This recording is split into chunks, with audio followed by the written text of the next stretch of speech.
Cantonment నియోజకవర్గం గంగయ్య బస్తీ వాసుల అంగీకారంతో త్వరలో ఇందిరమ్మ ఇళ్ల నిర్మాణం చేపడతామన్నారు ఎమ్మెల్యే శ్రీ గణేష్. నియోజకవర్గంలోని గంగయ్య బస్తీలో 35 ఏళ్ల క్రితం ప్రభుత్వం నిర్మించిన పేదలకు ఇచ్చిన ఇళ్లు శిథిలావస్థకు చేరాయి. దీంతో బస్తీవాసులు ఎమ్మెల్యే శ్రీ గణేష్ ను ఇటీవల కలిసి ప్రమాదకరంగా మారిన తమ ఇళ్లను కూల్చివేసి ఇందిరమ్మ ఇళ్లను నిర్మించి ఇవ్వాలని కోరారు.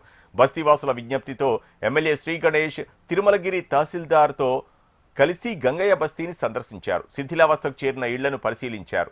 అందరూ ఏకగ్రీవంగా తమ ఇళ్లను కూల్చివేసి ఇందిరమ్మ ఇళ్లను నిర్మించడానికి అంగీకరిస్తే ప్రభుత్వంతో మాట్లాడి కార్యాచరణ ప్రారంభిస్తానని హామీ ఇచ్చారు. ఎమ్మెల్యే తన బస్తీని సందర్శించి నూతనంగా ఇందిరమ్మ ఇళ్లను నిర్మిస్తానని హామీ ఇవ్వడంతో బస్తీవాసులు హర్షం వ్యక్తం చేస్తున్నారు.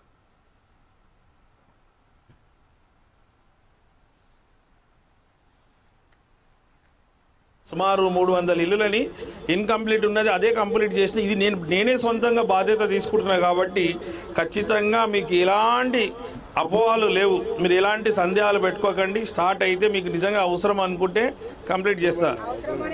మీ ముందే ఎంఆర్ఓ గారిని రిక్వెస్ట్ ఏం చేస్తున్నా అంటే, మీరు సోషో ఎకనామిక్ సర్వే అంటారు కదా, ఆల్రెడీ వాళ్ళు ఇల్లు ఇస్తారు, దానికి ఏం సోషో ఎకనామిక్ సర్వే, వాళ్ళు ఉండేదే ఇదే పరిస్థితిలో కాబట్టి మళ్ళీ మీరు సోషో ఎకనామిక్ సర్వే కొందరు వర్తించారని కాకుండా ఇప్పుడు ఎవరైతే ఇల్లు ఇచ్చారు డిలాబిటేటెడ్ కండిషన్స్లో ఇల్లు ఇచ్చారు కాబట్టి వాళ్ళ ఇల్లు వాళ్ళకి కట్టిస్తాడు చూసి.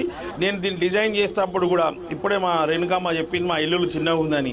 ఇప్పుడు ఈ స్థలాలు ఖాళీ ఉండకుండా అన్ని కలిపేసి ఏ విధంగా, ఒకవేళ సింగిల్ బెడ్రూమ్ ఉంది కాబట్టి దీన్ని కూడా డబుల్ బెడ్రూమ్ విధంగా ఏమైనా డిజైన్ చేసి ఏ విధంగా యూస్ఫుల్ అయితే పెద్దగా వస్తట్టు కూడా చూడాలి. వీలైతే ఒక ఫ్లోర్ ఎక్కువ పోవడమో, వీలైతే మనం ఎక్కువ టెక్నాలజీ పెట్టి, ఇప్పుడు ఇంతకుముందుకి ఇతను చెప్పినట్టు డెప్త్ ఎక్కువ పోకుండా రవుతుంది అన్నారు కదా, అట్లా కాకుండా ఇంకా కొంచెం ఎక్కువ నిధులు శాంక్షన్ చేసుకొని ఇది డెప్త్ దాకా పిల్లర్లు పోయి ప్లింత్ భీములు కూడా డెప్త్ ఎక్కువ వేసుకుంటే ఎక్కువ ఫ్లోర్లో వచ్చే అవకాశం ఉంటుంది.